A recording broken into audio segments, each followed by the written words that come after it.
Good evening, everyone. Welcome back to the Rangers review. Aberdeen 2, Rangers 1.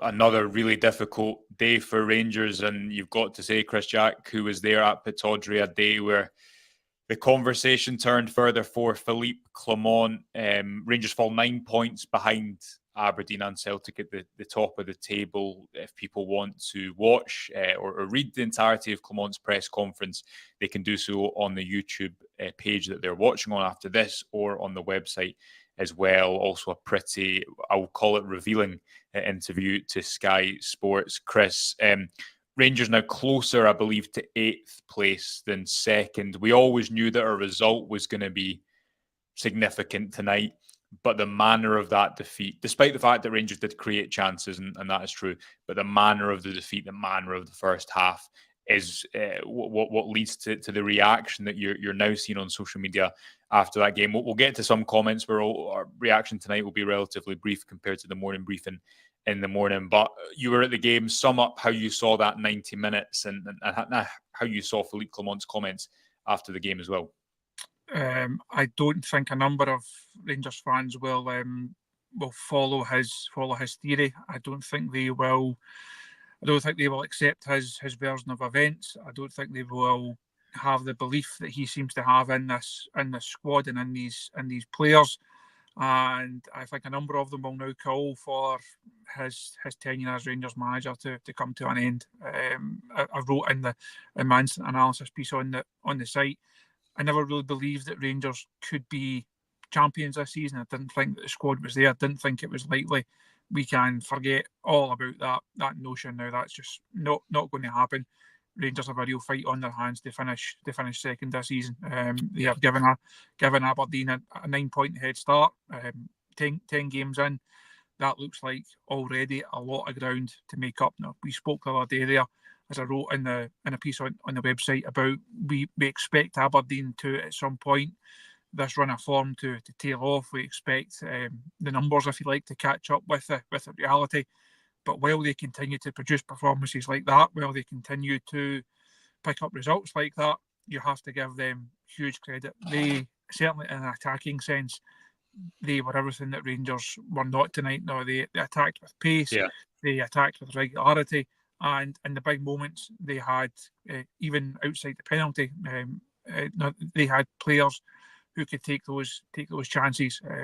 Clement will look at the chances that Rangers created, but there's a lot of if, buts and maybes, I think, in the way that he's analysing games and the way that he's speaking about this side.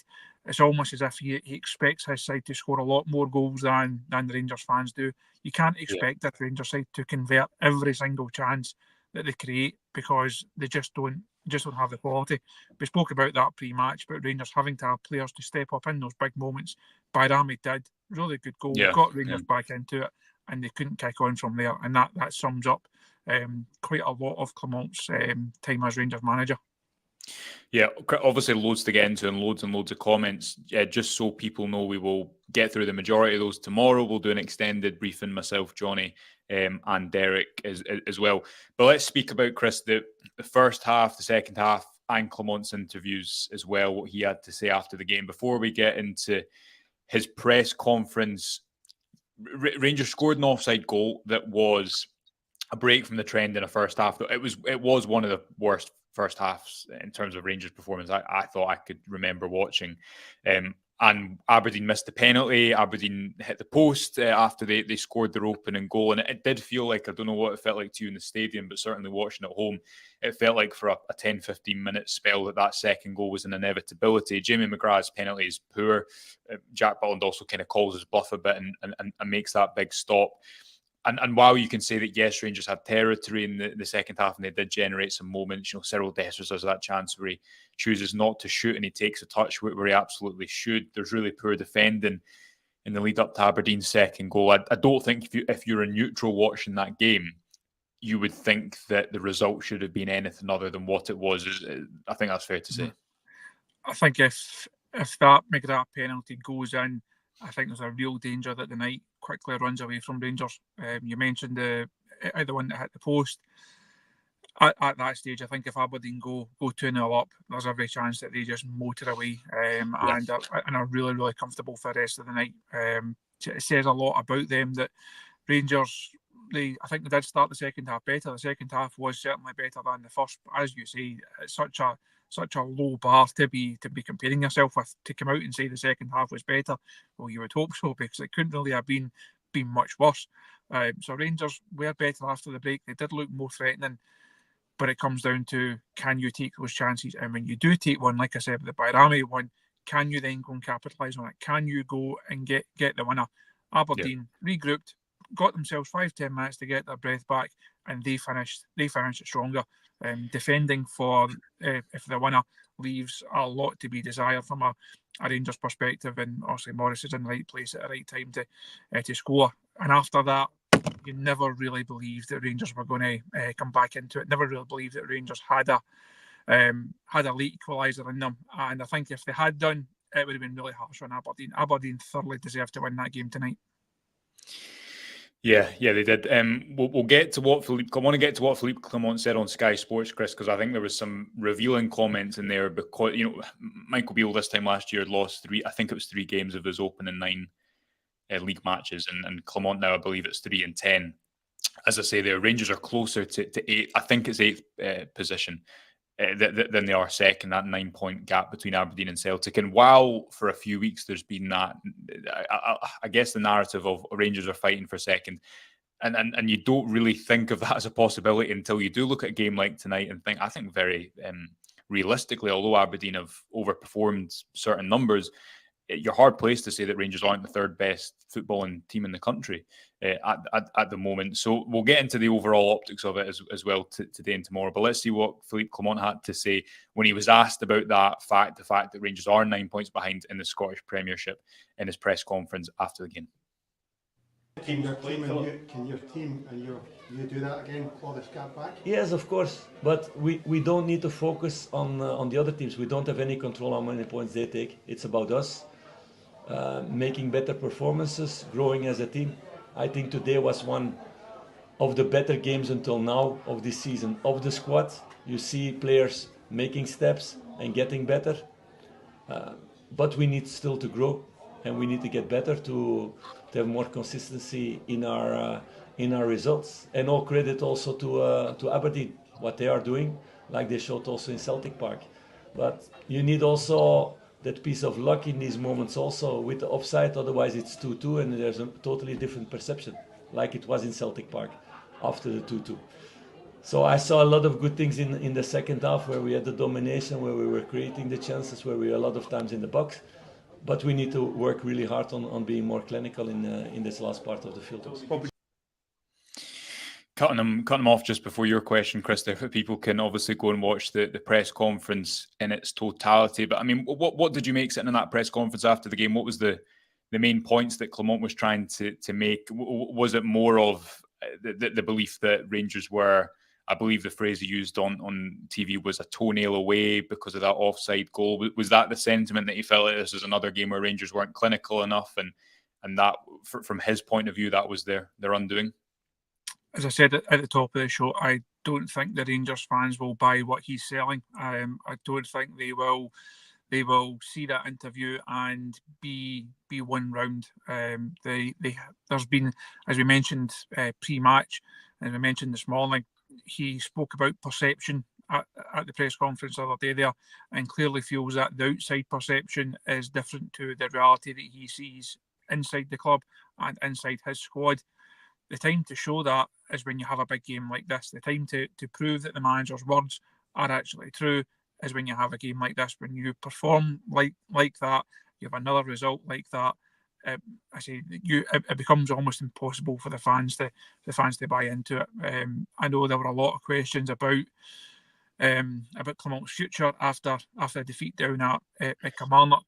That will only be ramped up. Those who were not in his favour are going to be even more so. Those who are perhaps on the fence, I think a number of people would have jumped onto the wrong side from his point of view after that.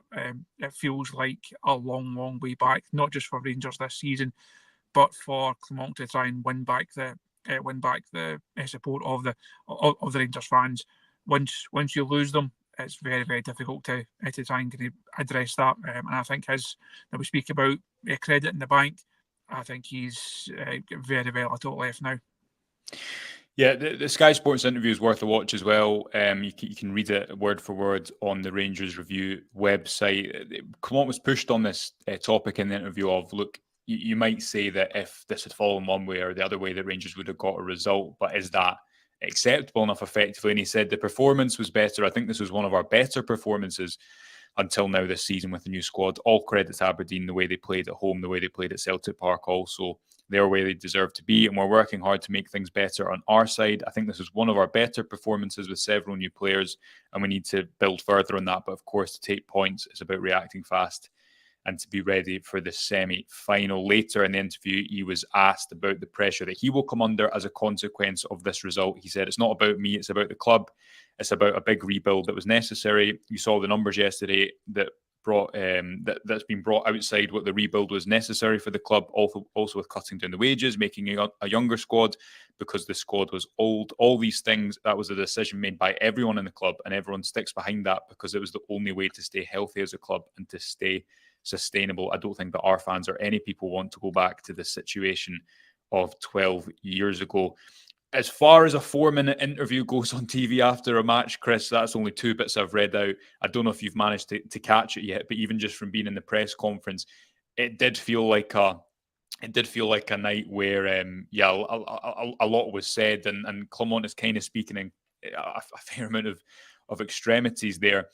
Let's talk about the situation overall, the managerial situation. You're right. Pressure is growing. Pressure is growing. There's a lot of people now asking, if you read Twitter, if you look at the comments coming in to this video as well, that say Clement should not be the Rangers manager because people are not seeing enough. The results aren't happening at the moment, and people aren't seeing enough evidence that the results will happen eventually because they're not seeing enough evidence of what Rangers are doing and that will be successful long term. The situation that Rangers are in, though, Chris, that does change the overall optics of it, doesn't it? Because Rangers don't have a strong executive pool at the moment. They don't have that oversight over the manager.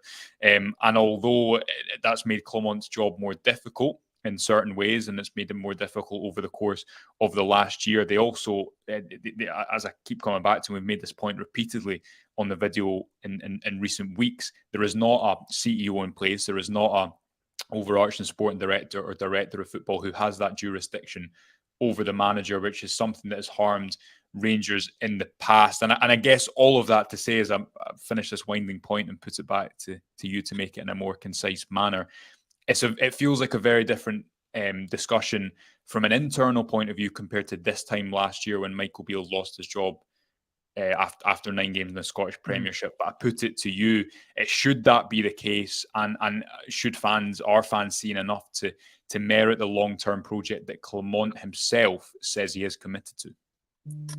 I think the fans have to almost take a step back and look at the bigger picture that's at Ibrox at present, as you've outlined there.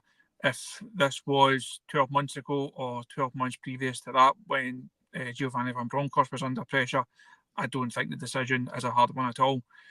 When you look at the other issues in play, Rangers, no permanent chairman, still trying to appoint a chief exec, the football board being decimated, the off-field structure just not where the club needs it.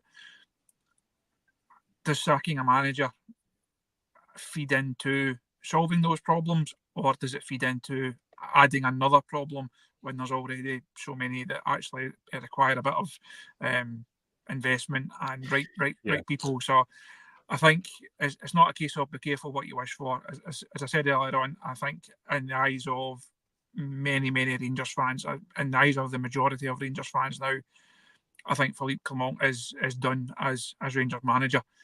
That does not necessarily mean, though, that he will be removed as Rangers manager.